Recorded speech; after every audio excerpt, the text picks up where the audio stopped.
Hello, I'm the CommanderZander. I remember it so the decision critic doesn't have to. And neither should you. Well, kiddies, we're going to delve into the producers. The 2005 edition. The one that's got the voice of Timon, the voice of Simba, and Will Ferrell. Not much else to say about it, so let's delve into the producers. Alright, credit for the movie goes to Columbia Pictures, and no, this is not for monetary purposes, YouTube. This is strictly for review. It's amazing that off the heights of Spider-Man 2, Columbia was reduced to a reboot of the producers. Oh, and did I mention it's got Mel Brooks in there too? At least there's hope. Also responsible. Oh, great. They brought the big guns for this one. Universal. Because when I think of Universal, I think of the producers. No, I don't. I think of Universal Studios. Or Universal Theme Park. You get the gesture.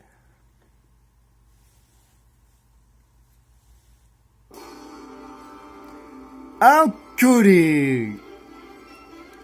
A nice view of the skyline that is Manhattan. Home of plays. And not much else.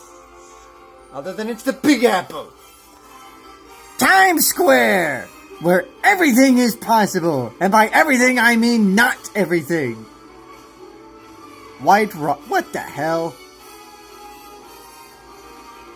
And the title of the movie. In bold lights. How corny can you get? Look at all these musicals. Funny Boy, a musical version of Hamlet. Schubert Theater, Max Daily Stock presents... Oh, another promotion for Funny Boy. Isn't it ironic that the title of Hamlet version, a musical version of Hamlet, is called Funny Boy, when Hamlet is a tragedy? Notice the irony there.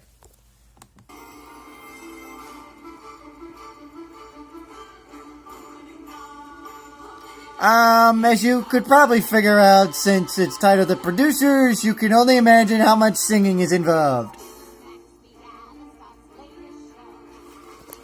Although this will get the guys going. A couple of cuties singing their way into the movie theater. We don't have time for this. Max Bielystock, who is responsible for this tank bomb of a musical version of Hamlet, is the producer of musical numbers. He's played by the guy whom you might remember the voice very well because he played Timon in this Lion King. This is his only other major role that I can recall him doing other than Timon. So we're just going to call him Timon. Timon, dressed up like Playboy, only better, is wising up to an old lady. He, of course, comes up with an idea of a springtime with Hamlet type play, which is obviously going to bomb. But you'll be tortured into knowing how it bombed. He, of course, draws away some statistician. Hey, who else do I know that's a statistics major? My creator, perhaps?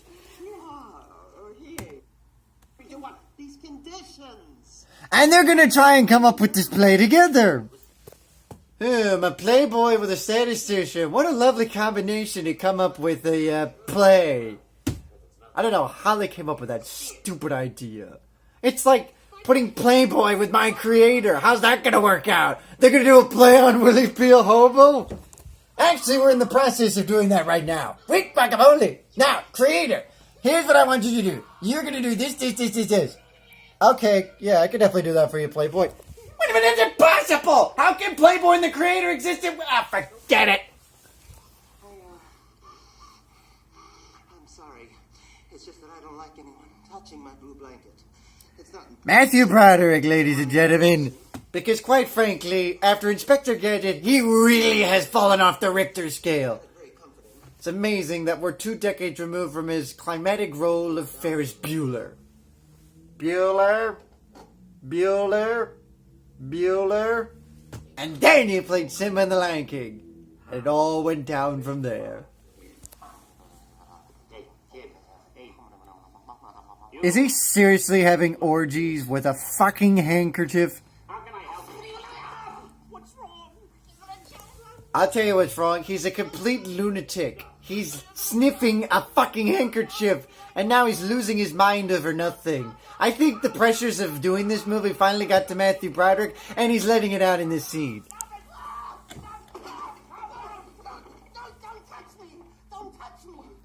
Yeah, come on, he's sterile. He's trying to maintain what's left of his bodily form.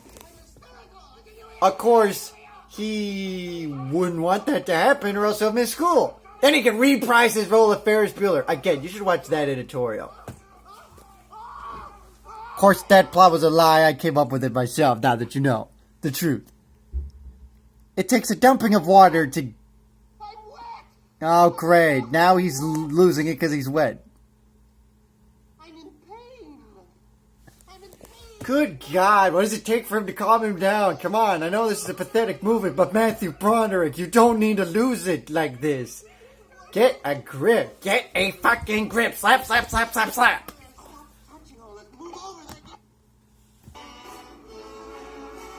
Eventually he comes to his senses and says, you know what? What's the worst that could happen?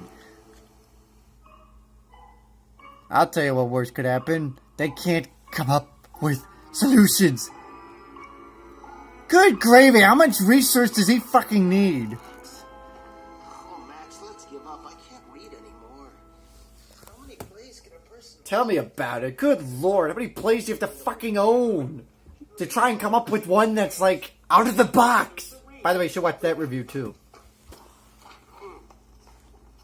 Here's one. Act 1, Scene 1. So after reading a bazillion plays that make no sense, they run into Will Ferrell, who looks like a German prisoner of war. That's the one. What about it?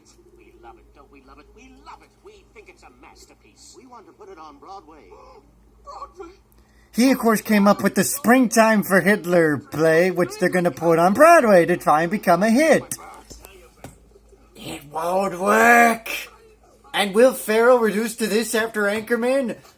Of course, at least he redeemed himself by playing Ricky Bobby the following year.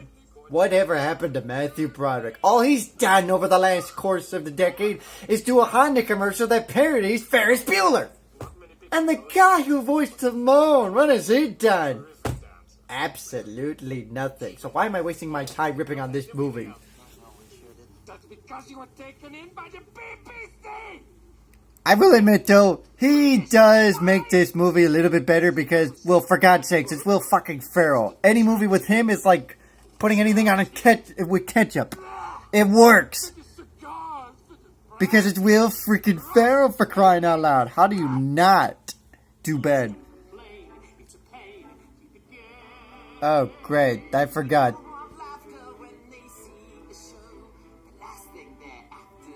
The most iconic song of this frickin' special. Keep it happy, keep it simple, keep it gay. And they are obviously referring to the happy gay, if you catch my drift. Couldn't agree more, and you have our blessings, Roger, to make Springtime for Hitler just as gay as anyone could possibly want. As happy as possible.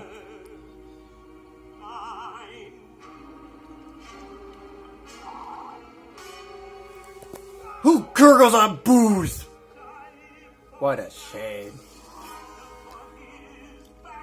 Obviously, he's jealous because Matthew Broderick gets the girl even though he's more worthy of the girl because he looks more like a playboy and oh, by the way, he's the big guns. And Matthew Broderick is just a plain old geeky statistician. Geeky statistician. What the hell? So he's been reduced to a mannequin model of... Oh, great. Boobies. Wonderful. Yeah, I'm sure that'll go well. Eventually, we get to opening night.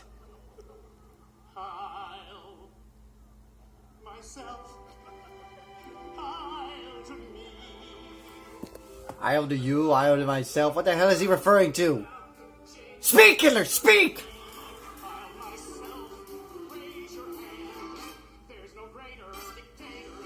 Oh my god, they weren't referring to the happy version again.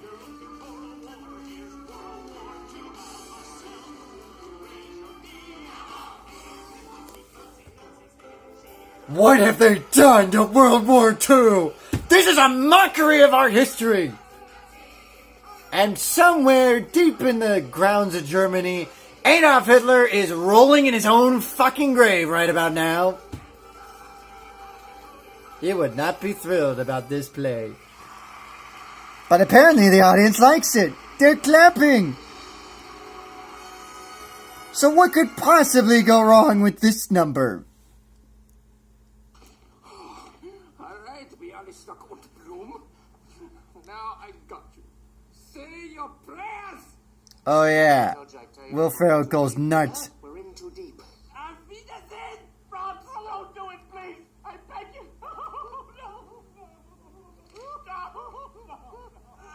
You sniveling cards! Cringing under a desk! Clinging to life like baby butterflies! Yeah, Will Ferrell's got a point. You're Timon and fucking Simba. Shouldn't you be attacking like Timon and fucking Simba? Well, not really Timon, but fucking Simba? Apparently not. Boy, things go wrong. That's it. Oh great, they took a scene from Trading Places. What are you shooting at us for anyway? You Teutonic twit! Wait a minute. I just got an idea. Oh great. Way to close the show. Franz. Oh great. Get out of yourself, Will Ferrell! They of course end up going to jail. A proper punishment for a disaster of a play. I should have seen what came to pass. I should have known to watch my ass. I feel like a fellow. Everything. And while he's singing away in prison, not singing to the Jailhouse Rock, mind you, Matthew Broderick is in court with this man and he protests against him. Or for him. I quite frankly don't give a rip. It's gonna be... What the fuck is he wearing? Oh great, the statistician's able to afford all white! What the fuck? What are you, like some... Eesh. I never realized. You're a good singer. What? Thank you. No, really like a professional. Ah, quit your crying, Timon. You rat bastard. I hope you enjoy your time in jail.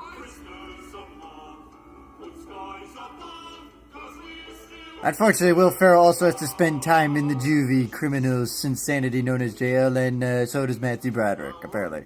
45%? What is he doing? Next.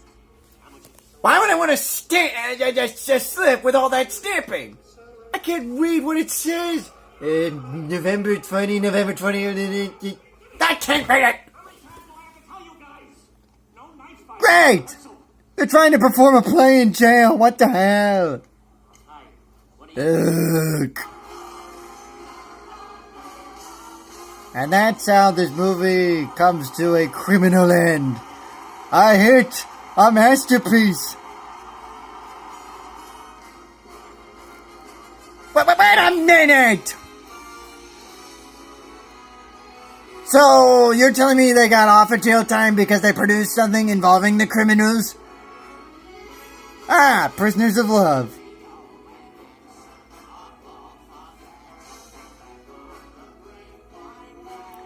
So they go to the nearby bar to celebrate, and that's the end of the movie. So that's the producers. I'll give it this, it's decent. It goes by rather... Okay, maybe not rather quickly. 2 hours is a pretty lengthy movie for this magnitude. But you got a good lineup of characters. Broderick and Will Ferrell for starters. And it kinda, depicts up the original with the pizzazz. So if you're into Broadway musicals, definitely check out The Producers from 2005. And check out the original too. And then you can compare the two and see which one you like. But I'm not doing that! I just wanted to delve into this one because, well, it's got Matthew Broderick. Why not? So I hope you enjoyed The Producers. I'm the CommanderZander. I remembered so that it's time to break down now do it. Neither should you!